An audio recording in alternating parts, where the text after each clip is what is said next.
Hi guys, myself Vivek Chirolia. On behalf of Engineer Circle, I am going to discuss the heat and mass transfer. तो सबसे पहले मैं weightage की बात करूंगा कि गेट और ईएस में इसका वेटेज कितना है, और देन हम लोग बात करेंगे कि एचएमटी में हम लोग सिलेबस का डिस्कस करने वाले हैं।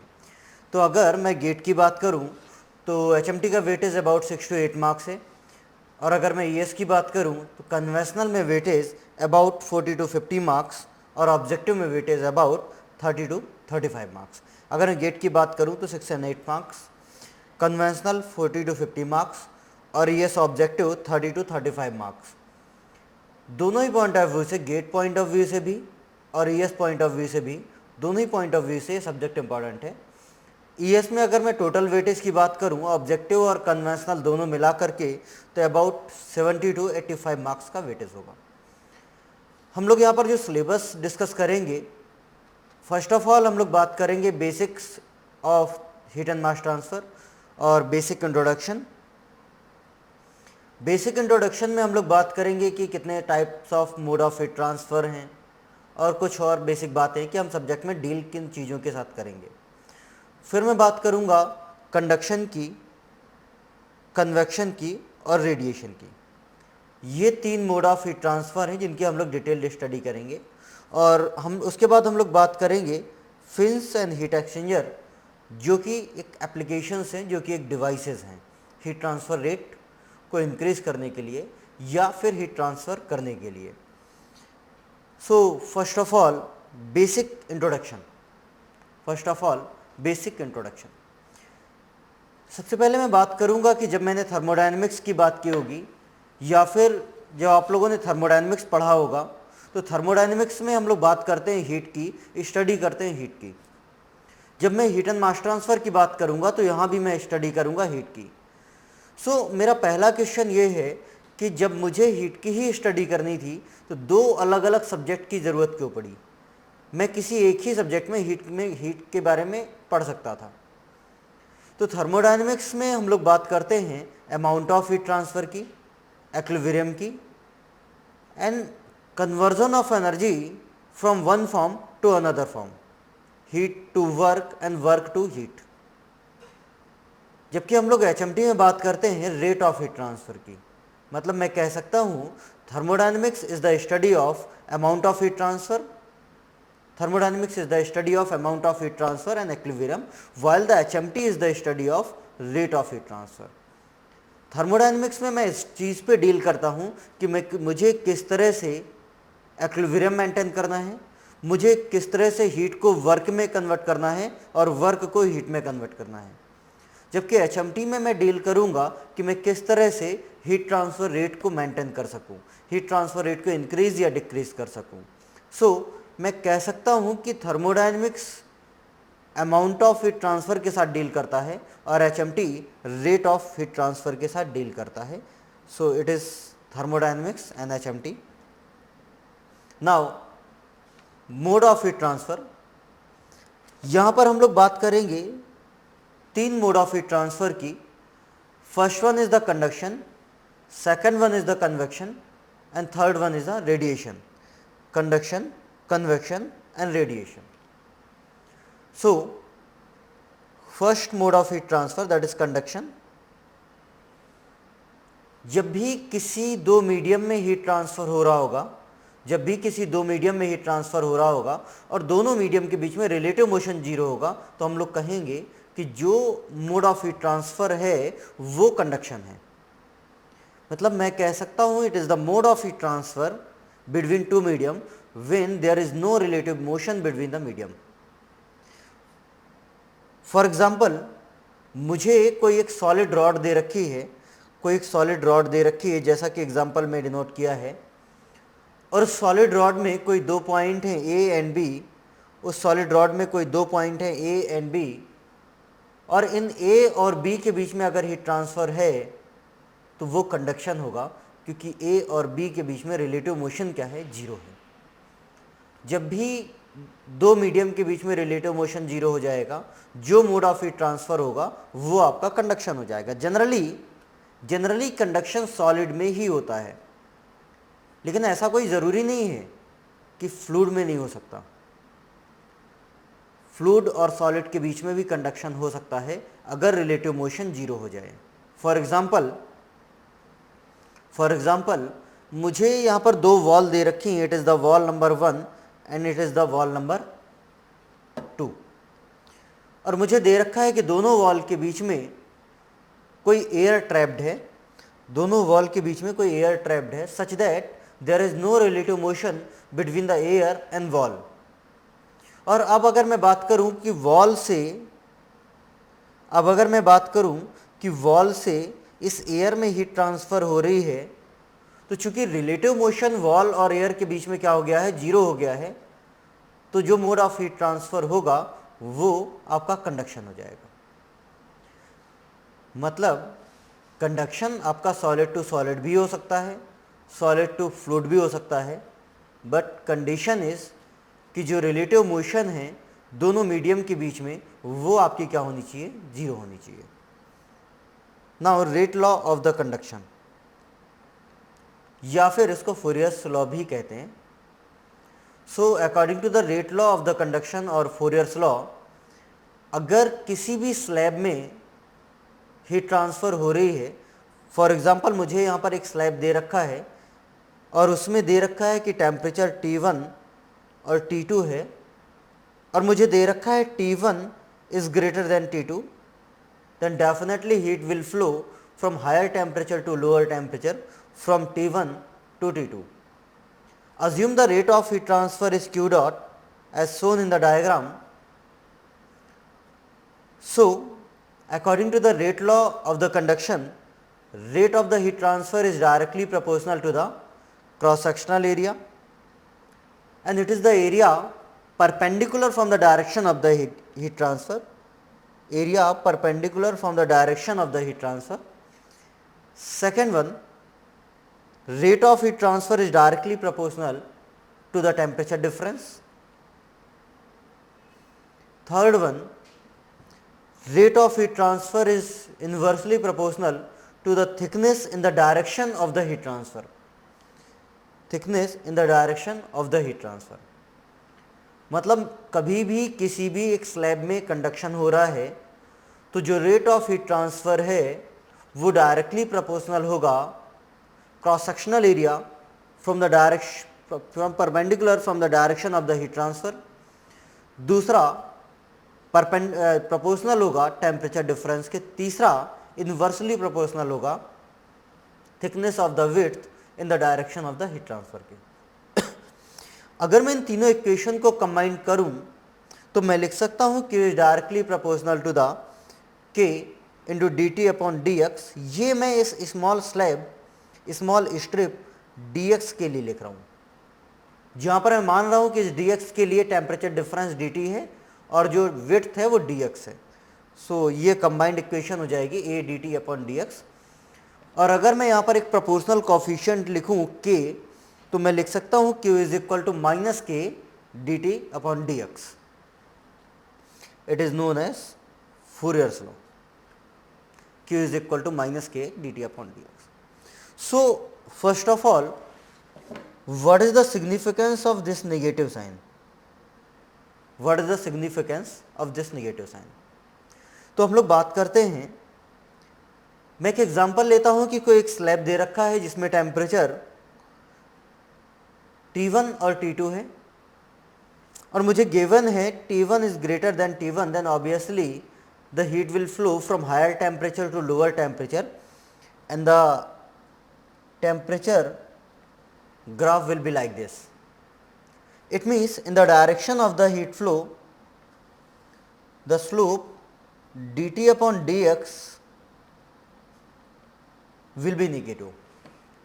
अगर मैं डायरेक्शन ऑफ हीट फ्लो में देखूं तो जो स्लोप है, टेम्परेचर का स्लोप है dt अपॉन dx, वो डेफिनेटली क्या होगा, निगेटिव होगा। और अगर dt अपॉन dx आपका निगेटिव है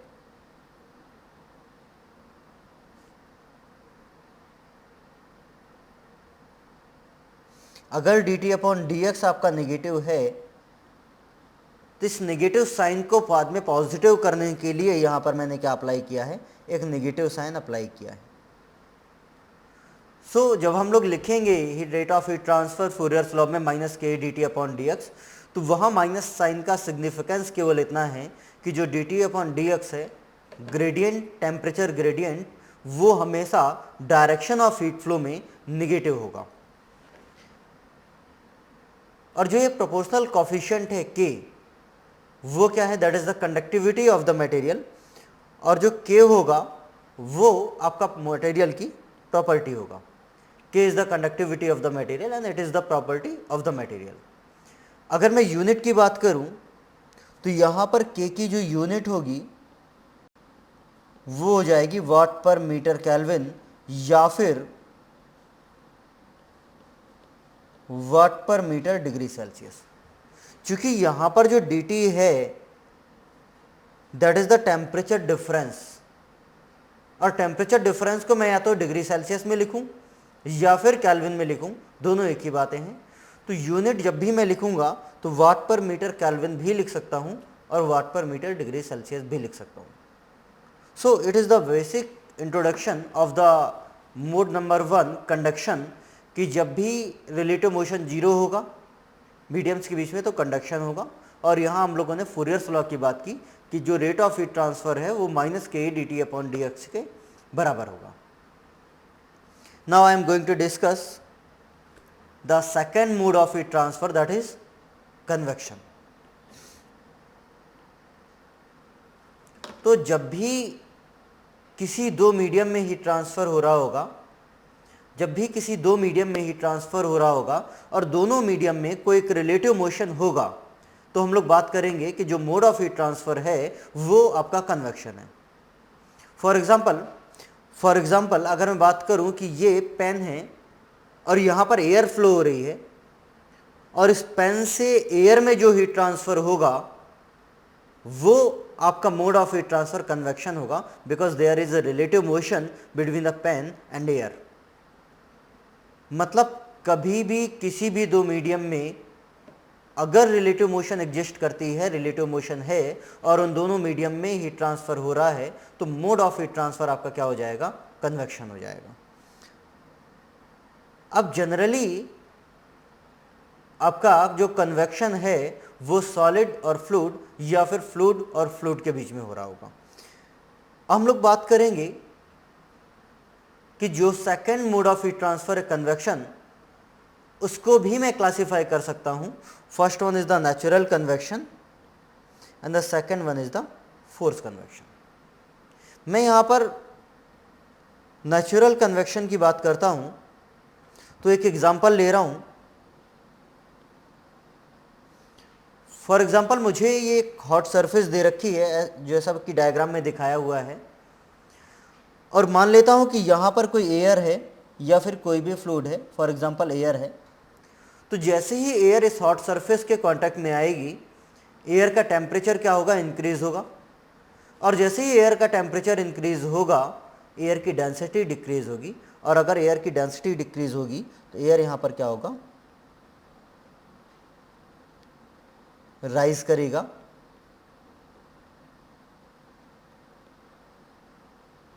और ये कुछ इस तरह से होगा।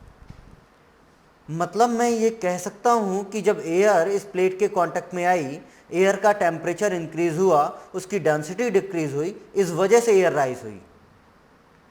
मतलब the flow of the fluid is due to the density difference only and no external device is responsible for the flow of the fluid. मतलब नेचुरल कन्वेक्शन की अगर मैं बात करूंगा तो कोई भी एक्सटर्नल डिवाइस फ्लूइड के फ्लो के लिए रिस्पॉन्सिबल नहीं होगी। फ्लूइड का फ्लो केवल और केवल डेंसिटी डिफरेंस की वजह से हो रहा होगा। अगर मैं फोर्स कन्वेक्शन की बात करूं तो मान लेता हूं कि यहां भी एक हॉट सरफेस दे रखी है और इस हॉट सरफेस के ऊपर एयर फ्लो हो रही है। इस हॉट सरफेस के ऊपर एयर फ्लो हो रही है और यहां पर मान लेता हूं कि कोई एक फैन है। तो इस फोर्स कन्वेक्शन में इस एयर के फ्लो के लिए एक फैन रिस्पॉन्सिबल है, केवल डेंसिटी डिफरेंस के वजह से फ्लो नहीं हो रहा है। मतलब जब भी फ्लूइड के फ्लो के लिए कोई एक एक्सटर्नल डिवाइस रिस्पॉन्सिबल होगी, तो हम लोग बात करेंगे किसकी, फोर्स कन्वेक्शन की। मतलब मैं बात कर सकता हूँ when the flow of the fluid is due to the density difference only then the convection is natural convection, and if any external device is responsible for the flow of the fluid then it is the force convection। जब हम लोग अपने syllabus की बात करते हैं gate और ESC की, या फिर जो अदर एग्ज़ाम्स हैं, एसएससी है, रेलवेज़ हैं, और भी एग्ज़ाम्स हैं, पीएसयूज़ के एग्ज़ाम्स हैं, तो हम लोगों का जो सिलेबस डिफाइंड है उसमें हम लोग केवल कंडक्शन, कन्वेक्शन और रेडिएशन की ही बात करेंगे। लेकिन एक टर्म और आती है जिसको हम लोग एडवेक्शन बोलते हैं, और उसका एक बेसिक इंट्रोडक्शन मैं आपको देता हूँ। एडवेक्शन क्या है? फॉर एग्जाम्पल, यहाँ पर कोई एक हॉट सरफेस दे रखी है और इस हॉट सरफेस के ऊपर एयर फ्लो हो रही है, तो मुझे पता है कि no slip condition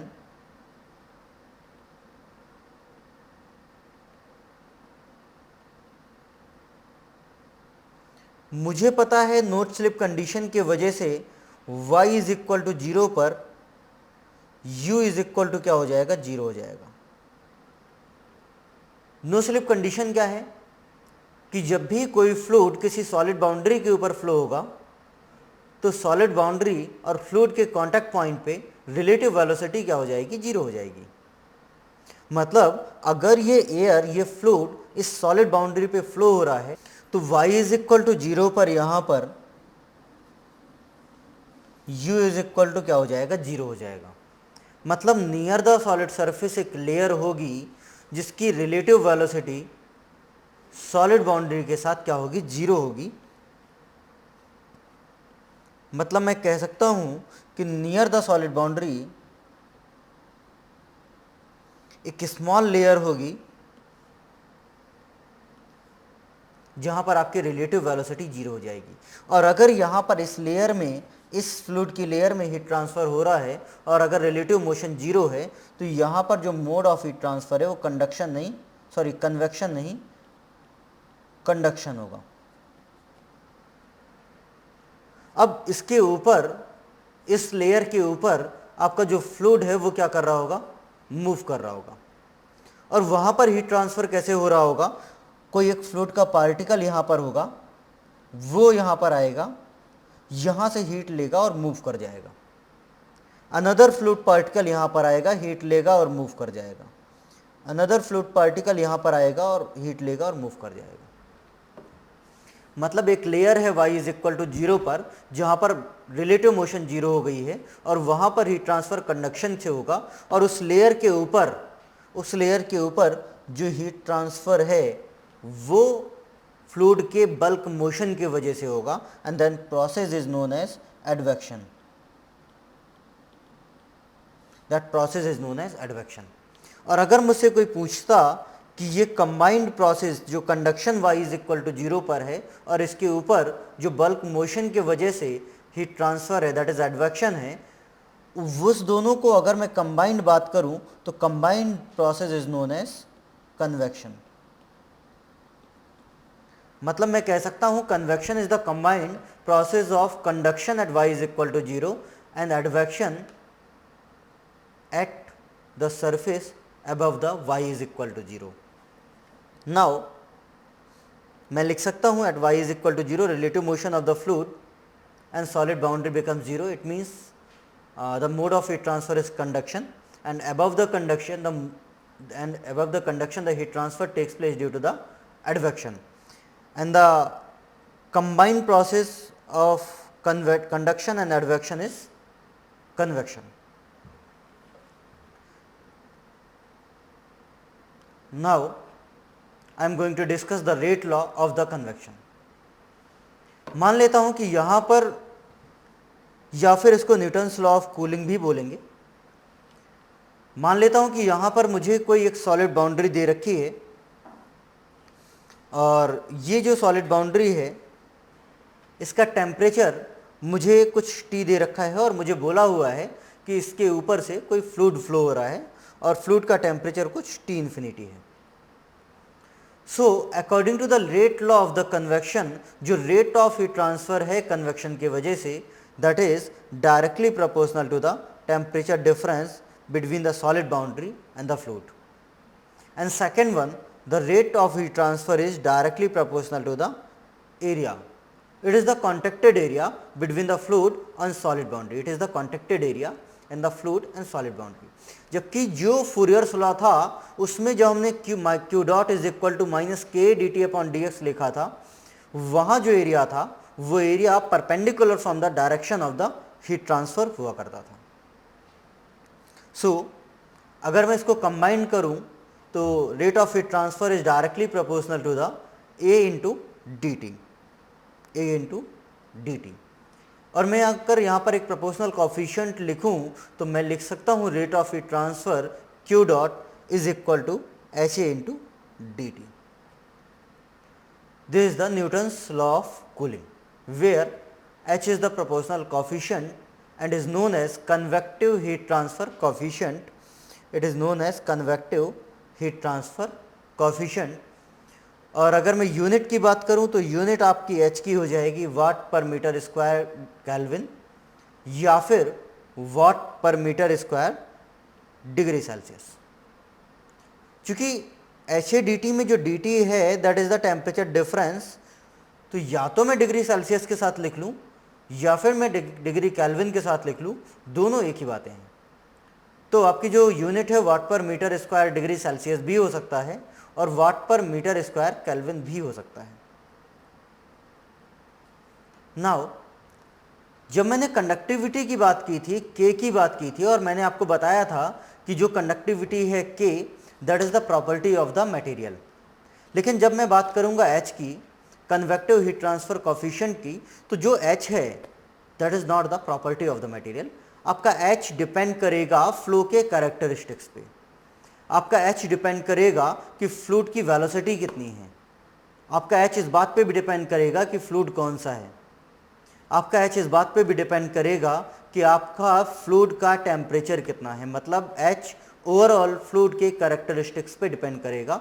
H fluid की या फिर सॉलिड बाउंड्री की प्रॉपर्टी नहीं होगा. फॉर एग्जाम्पल मैं मान लेता हूं कि यहां पर कोई एक कंटेनर है और इस कंटेनर में कोई एक हॉट फ्लूइड है, और इस हॉट फ्लूइड में, और यहां पर कोई स्टिल एयर है, एयर रुकी हुई है और इस हॉट फ्लूइड से एयर में हीट ट्रांसफर हो रहा है. और मान लेता हूं कि यहां पर heat transfer rate q dot is equal to q dot one is equal to h a into D t है. अब उसी एग्जाम्पल में ये आपका केस नंबर 1 था, उसी एग्जाम्पल में ये केस नंबर 2 है. सेम हॉट फ्लूइड यहां भी है, सेम कंटेनर यहां भी है, सेम एयर टेम्परेचर यहां भी है. मतलब फ्लूइड और एयर का जो टेम्परेचर डिफरेंस है वो मैंने सेम रखा है. बस मैंने यहाँ पर क्या चेंज किया है, मैंने यहाँ पर एक फ़ैन लगा दिया है और इस फैन के वजह से एयर इस डायरेक्शन में क्या कर रही है, मूव कर रही है. मतलब एयर की वेलोसिटी केस नंबर 2 में केस नंबर 1 के कंपैरिजन में क्या है, ज़्यादा है, क्योंकि केस नंबर 2 में एक फैन रिस्पॉन्सिबल है एयर के फ्लो के लिए. मतलब केस नंबर 1 जो है that is the example of natural convection, और जो केस नंबर 2 है that is the example of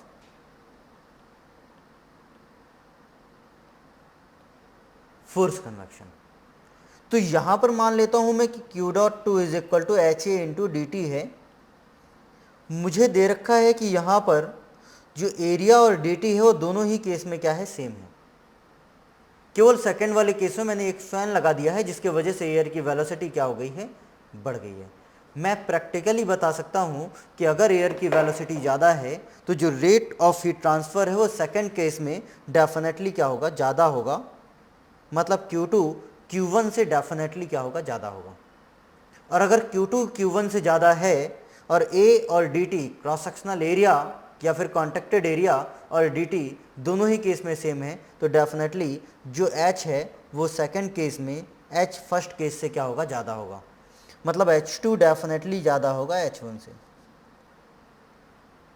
मतलब जैसे ही मैंने यहाँ पर एयर की वेलोसिटी बढ़ाई, उसके लिए एक फ़ैन लगाया, तो जो कन्वेक्टिव हीट ट्रांसफ़र कॉफिशिएंट है H, उसकी वैल्यू क्या हो गई है, इंक्रीज़ हो गई है। मतलब H कहीं ना कहीं एयर के वेलोसिटी पे भी डिपेंड करता था, H फ्लो के कैरेक्टरिस्टिक्स पे डिपेंड करता है। इसलिए मैं कह सकता हूँ कि जो H है convective heat transfer coefficient, that is not the property of the material. So it was the complete discussion of the second mode of heat transfer, convection, and the rate law of the convection or the Newton's law of the cooling. Now I am going to discuss the third mode of the heat transfer, that is radiation. So third mode of the heat transfer, that is radiation. हम लोगों ने बात की थी पहला conduction की कि भाई दो मीडियम है, दोनों मीडियम के बीच में रिलेटिव मोशन अगर जीरो हो जाए तो वो mode of heat transfer conduction होगा। सेकंड हम लोगों ने बात की थी कि भाई दो मीडियम है, दोनों मीडियम के बीच में कुछ कुछ रिलेटिव मोशन होगी तो जो मोड ऑफ हीट ट्रांसफर है वो कन्वेक्शन होगा। अब हम लोग बात कर रहे हैं रेडिएशन की। तो रेडिएशन वो मोड ऑफ हीट ट्रांसफर है जिसके लिए मुझे किसी भी मीडियम की रिक्वायरमेंट नहीं है। फॉर एग्जांपल स्पेस में कहीं भी दो पॉइंट मुझे दे रखे हैं, ये कोई पॉइंट 1 है और ये कोई पॉइंट 2 है, और इन दोनों पॉइंट के बीच में कोई भी मीडियम नहीं है, मैंने वैक्यूम क्रिएट कर रखा है, तो यहाँ पर कंडक्शन और कन्वेक्शन पॉसिबल नहीं है, लेकिन रेडिएशन पॉसिबल है। मतलब स्पेस में कोई भी दो पॉइंट हैं जहाँ पर जिन दो पॉइंट के बीच में वैक्यूम क्रिएट किया हुआ है और कोई भी मीडियम नहीं है, तो वहाँ कंडक्शन और कन्वेक्शन पॉसिबल नहीं है, लेकिन रेडिएशन पॉसिबल है। मतलब मैं कह सकता हूँ radiation is the mode of heat transfer which does not require any medium to propagate the heat. And जो रेडिएशन है उसमें हीट ट्रांसफर आपका इलेक्ट्रोमैग्नेटिक वेव्स के माध्यम से होगा। मतलब मैं कह सकता हूँ it is the mode of heat transfer which does not require any medium to propagate. अब एक एक्सपेरिमेंट है जो मैक्सवेल ने परफॉर्म किया था, it is the Maxwell experiment.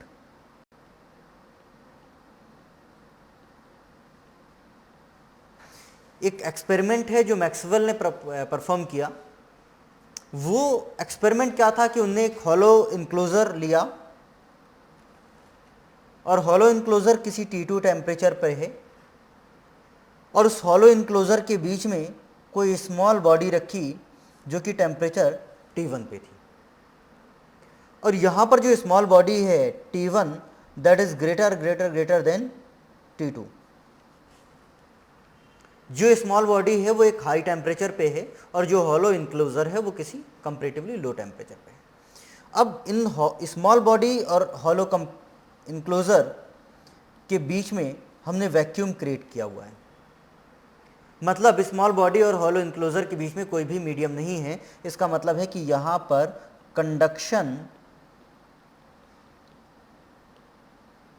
And convection दोनों ही पॉसिबल नहीं है, क्योंकि दोनों के लिए ही मुझे मीडियम की रिक्वायरमेंट है।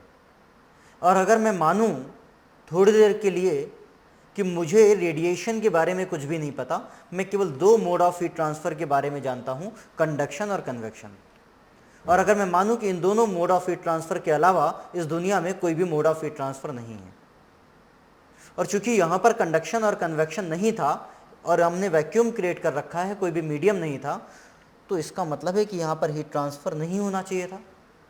और अगर हीट ट्रांसफ़र नहीं होना चाहिए था तो इस स्मॉल बॉडी का जो टेम्परेचर T1 है वो क्या रहना चाहिए था, कांस्टेंट रहना चाहिए था। लेकिन मैक्सवेल ने देखा कि जो स्मॉल बॉडी का टेम्परेचर है वो धीरे धीरे क्या हो रहा था, डिक्रीज़ हो रहा था, कांस्टेंट नहीं था, धीरे धीरे क्या हो रहा था, डिक्रीज़ हो रहा था। और इस हॉलो इनक्लोजर का टेम्परेचर धीरे धीरे क्या हो रहा था, इंक्रीज़ हो रहा था। इसका मतलब है कि इस स्मॉल बॉडी से हॉलो इनक्लोजर की तरफ हीट ट्रांसफ़र हो रही थी, और हीट ट्रांसफ़र हो रहा था जबकि हॉलो इनक्लोजर और स्मॉल बॉडी के बीच में कोई भी मीडियम नहीं था। इसका मतलब है कि एक third mode of heat transfer भी होगा जिसके लिए मुझे किसी भी मीडियम की रिक्वायरमेंट नहीं होगी, and that is the radiation. So radiation is the mode of heat transfer which does not require any medium to propagate. कभी भी वैक्यूम में या फिर स्पेस में जहाँ पर कोई भी मीडियम नहीं है और दो बॉडी के बीच में हीट ट्रांसफ़र हो रहा है, वह डेफिनेटली रेडिएशन ही होगा। Now in radiation, heat transfer takes place with the help of electromagnetic waves, as I have told you. Now, rate law of the radiation or the Stefan-Boltzmann law. So, according to the Stefan-Boltzmann law, the rate of heat transfer due to the radiation is directly proportional to the temperature to the power 4 and directly proportional to the area. Now, I can write rate of heat transfer is directly proportional to the A into T के power 4. यहाँ पर एक proportional coefficient आएगा, that is the Stefan-Boltzmann coefficient, और ये हो जाएगा Q dot is equal to sigma into A into T के power 4. It is the Stefan-Boltzmann law.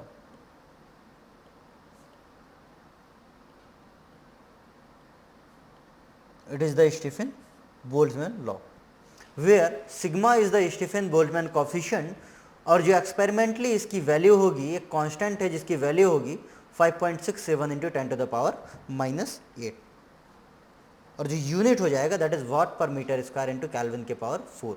और चूंकि यहाँ पर टेम्परेचर डिफरेंस नहीं है, T टू द पावर 4 है, T to the power 4 T1 के पावर 4 माइनस T2 के पावर 4 होगा, मतलब यहाँ पर टेम्परेचर हम लोग डिग्री सेल्सियस में पुट नहीं कर सकते, केवल और केवल टेम्परेचर किस में होगा, केल्विन में होगा. इट इज़ इम्पॉर्टेंट, जब भी मैं रेडिएशन की बात करूंगा टेम्परेचर केवल और केवल केल्विन में होगा. जबकि मैंने कंडक्शन और कन्वेक्शन की बात करते समय बताया था कि वहाँ टेम्परेचर या तो केल्विन में ले लो या फिर डिग्री सेल्सियस में ले लो, क्योंकि हम लोग बात करते हैं टेम्परेचर डिफरेंस की. So it is the basic introduction of the HMT, जिसमें हम लोगों ने बात की कंडक्शन की, कन्वेक्शन की, रेडिएशन की, एडवेक्शन की, फूरियर्स लॉ की, न्यूटन्स लॉ ऑफ कूलिंग की और Stefan-Boltzmann law की. In next session we will start with the conduction.